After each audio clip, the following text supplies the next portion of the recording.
The title for this particular project, Truth and Beauty, the Bach project, comes from a painting that I own that is from a San Francisco-based artist named Wes Hempel.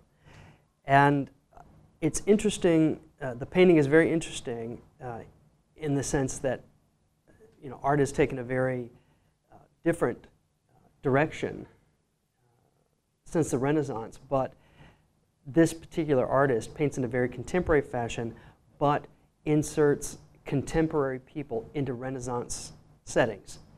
In the piece, there are two men standing on a very jagged rock.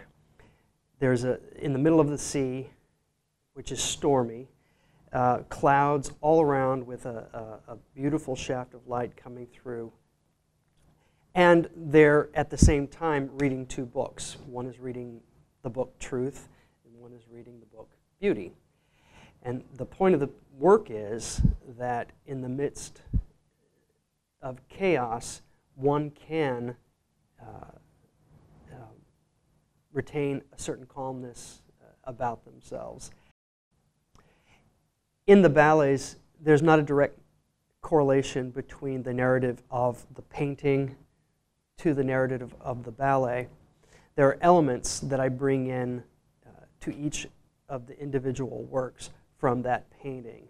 For instance, the first ballet, which is going to be entitled Truth and Beauty, uses the Bach score from the orchestral suite. And I chose to highlight the storm clouds from the painting. And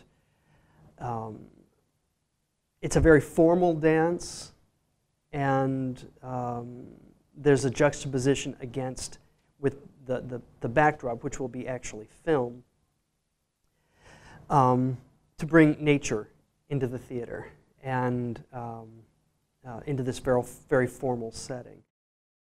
The issue of using film in a dance is that it becomes very complicated because the human eye naturally looks at film.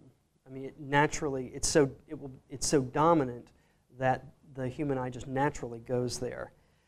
And so the complication for the artist was to make this very painterly Renaissance imagery that actually moves in such a way that complements the dancing. So it really does serve as a backdrop, but a moving backdrop.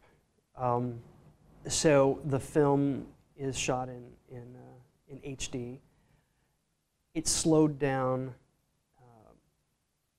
considerably. It's hopefully imperceptible.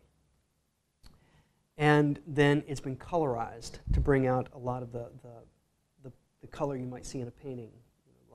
And it reflects over the course of a day, the way dawn begins, and you see the colors there, and then as you progress through to a very bright blue until the day ends, and then you go through those series of colors of gold and orange and red and then dark.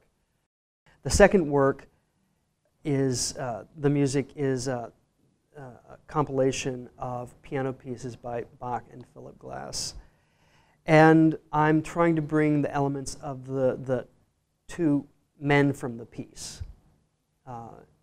into this particular section. There are elements of the water, which also brings nature into the ballet. And the third piece is the music of Graham Reynolds, as he's transcribed it from the Bach. And it's all about water. The jagged elements of the rock have been brought into this particular piece. It's a more urban, gritty piece of music, and so we're trying to reflect that in the scenic elements of the piece. When you live with art in your home, it's very interesting because you will go about your life forgetting about these pieces that you have, and then all of a sudden you will look at it in a different way. And when I started to approach this piece with the music of Bach, I somehow looked at this work in a very different way, and so that's where the impetus for this particular ballet came from.